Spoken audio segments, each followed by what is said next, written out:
So, interesting topic today, David. Cigar sizes. I know you're the expert. Don't tell me you're not. Don't get scared of the ruler.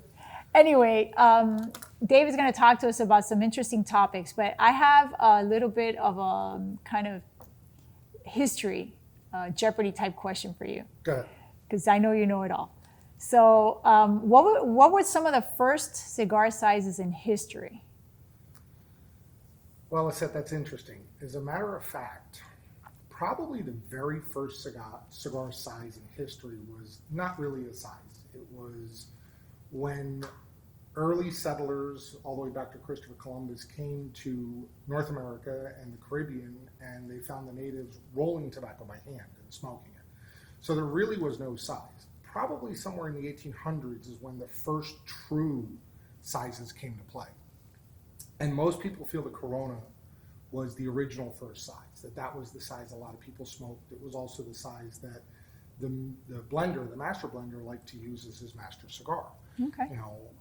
Later came, with that, the Robusto, more smaller cigars, because that was the in thing then. The advent of the larger cigar, which is today, obviously came more recently. And then, ironically, even smaller cigars like cigarillos came after those original cigars. So the very first one, no one really probably knows, but the best educated guess is the Corona. I figured you know some history. So, David, one of the things that a lot of smokers want to know about, beginner smokers in particular, are what are the traditional cigar sizes? Well, traditionally in this country, in the United States, which is where most of our product is sold, the two most known sizes are Robusto and Toro. A Robusto is a 5x50, 5x52. A Toro is a 6x50, 6x52. And let me explain a little bit what I mean by those numbers. So a cigar is measured by the circumference around the cigar, and it's also measured by its length.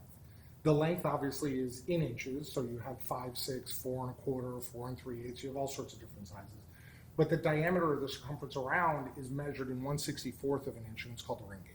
Okay. So a 64/64 would be 1 inch, which is what Ernesto is famous for, is his number 64 here on the tray at the very end.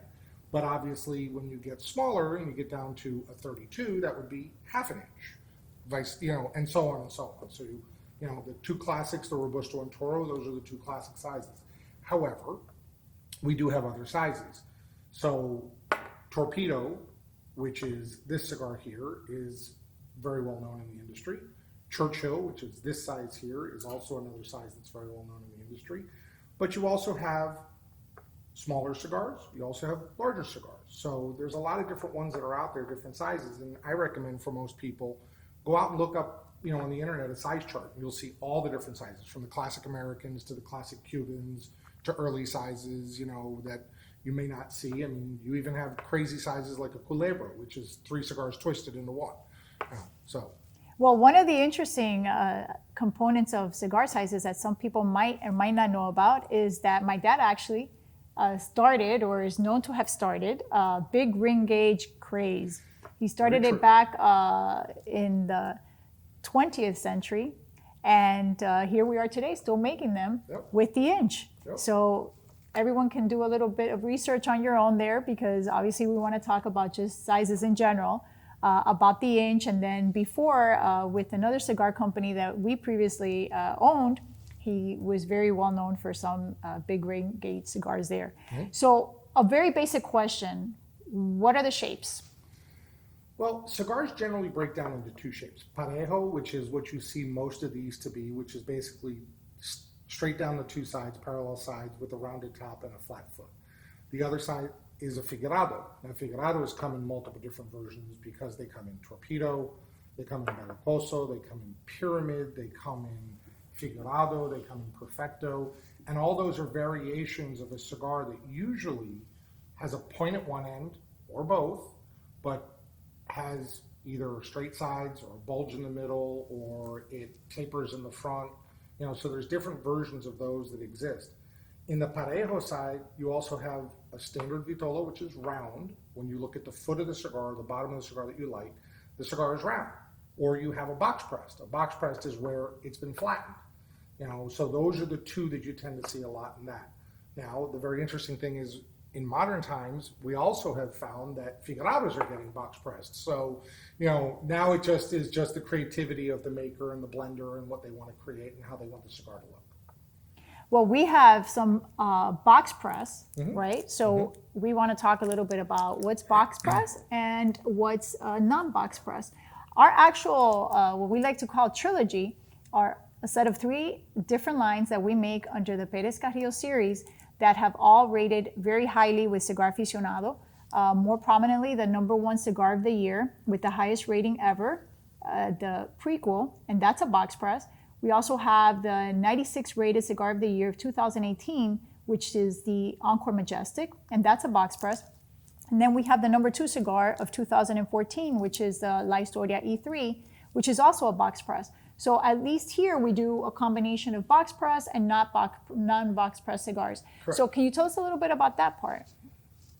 Well, the purpose between the two, and really the idea behind box pressing, is that on one side, it helps make, during the aging process, the tobaccos that are in the cigar marry better. But on the other side, a lot of people prefer a box press because it feels smaller on your mouth. The actual mouth feel of it makes it feel like it's a smaller ring gauge, even though if you take, let's say, a 50 ring gauge and box press it, it's still a 50 ring gauge.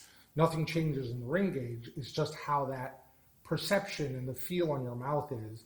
And a lot of people like box press. I happen to like both. You know, I don't find much of a difference. I would say that probably if I was smoking a lot of a big ring gauge cigar, I probably would prefer it to be box pressed, because I find that once you get over that 60 range, which is about my limit, those cigars can be very tiring and they're very long to smoke. And, you know, a box press would be a little bit easier to do, in my opinion. But, you know, it's just preference of the smoker. You know, I know some smokers who just won't smoke box press cigars. I know other smokers who will only smoke box press cigars. So it's just interesting what they like to smoke. A lot of people also have questions when they're first starting out, and even once they've gotten more into cigars, about color. What does the color say about the cigar? Well, I know it's a tough question. Yeah, it's a very interesting Very question. complicated, but we're going to stick to the basics. But it is kind of complicated, where a lot of people might think Maduro means stronger. That's not necessarily the case. Correct. Or they see a darker cigar and they assume that it's going to be stronger. So maybe we could just stick to the basics. We'll see where we can get. So generally speaking, let's first start with what you said, Lisette. Don't judge the cigar by the cover, okay? Or in this case, the book by the cover is really the terminology. Because just because it's darker doesn't mean it's stronger, or lighter means it's lighter. The reality is that the outer wrapper that you see, it's based on the fermentation process of what happens. The darker the cigar, the longer it's fermented. The lighter the cigar, the less time it's fermented. Generally speaking, lighter cigars, because they're usually a Connecticut shade or something that can taste well being not fermented as well, tend to be lighter. Okay. However, in modern times, obviously, now when I say tend to be, I'm talking about when my father and my grandfather and, you know, Ernesto first started in this business, not calling him a grandfather, but he is. But, you know, when he first started in this business, we all smoked light cigars because they were lighter and the in thing was a mild cigar. Today, that's not necessarily the case, even though the predominant of people still smoke mild cigars. There are cigars that look mild that are not mild. I'll give you a perfect example, our New Wave Connecticut. That by no means is a mild cigar. It's probably closer to a mild plus, or even for some people moving on to a medium. You know, and it has to do with the tobaccos that are underneath the cover. You know, and then the same thing, we don't have our dusk sitting here, but our dusk cigar is very dark. It's very rich in color, very similar to the La Historia or the Prequel, or even here our little Rothschild interlude. It's a very dark cigar, but it's a classic Maduro, so it's really medium. It's sweet. It's not going to feel like this overpowering cigar that is in there underneath. So you have to try them at the end of the day. That's the best way to know what cigars you like. You know what question is more of like a subjective one, but actually could be quite objective as well? Yeah. Is how do you know what cigar to pick for what occasion? Well, yes, that is both subjective and objective in Complicated. a lot of ways. Yeah, it's complicated. So the best thing I can tell most of the consumers out there is it's based on time. All right. So you start with that process. And what I mean by time is obviously a smaller cigar like this one, which is, short in length, is going to smoke a lot less time-wise than a 64 or even a 7x70.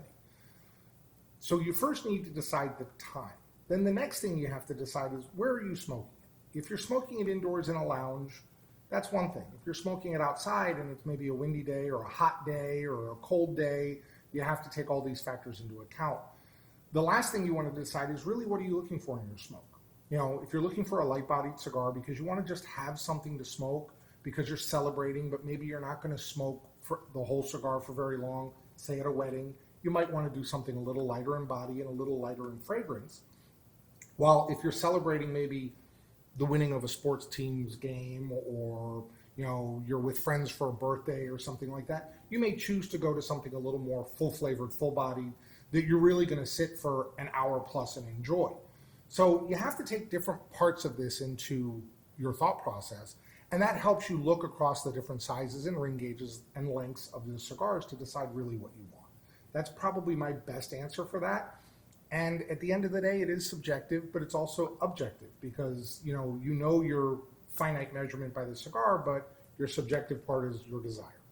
Well, I know my dad, for example, likes to talk about the carrillito as his go-to cigar when he's waiting to be picked up from somewhere. Like if my mom's kind of going to pick him up, he'll just light it up and it's quick. Some people I've heard talk about golf cigars. But I think for golf, there's a bigger range than maybe some people might think. They think if it's going to take a longer game, do a bigger cigar, but not necessarily. I mean, it just, there's all kinds of variations, I think, that are out there. And that's why I thought some of it is kind of subjective, some of it is objective. If you only have, 20 minutes, you want to do a very small cigar. Correct. If you want to spend an hour and a half or 2 hours, and you want to do something, obviously, that can occupy more of that time. It also depends on how long, or I should actually say the speed of how you smoke. That too, yes. Because there are some smokers that smoke very quickly, and the little cigar in your hand is 5 minutes to Yes. them. Yet this guy will only take them an hour. Now, Yes. I tend to smoke at a pace, and that cigar is about half an hour for me, and the big one is about 2 hours for me. So, Right, everybo's right. different, so you have to take those factors into account. That's very also. true. We Yeah. actually have someone here in our office that is a very fast smoker. So his name's Scott. So anyway, okay. Well, there are a lot of cigar size, color, shape questions, but I think we've covered some of the basics.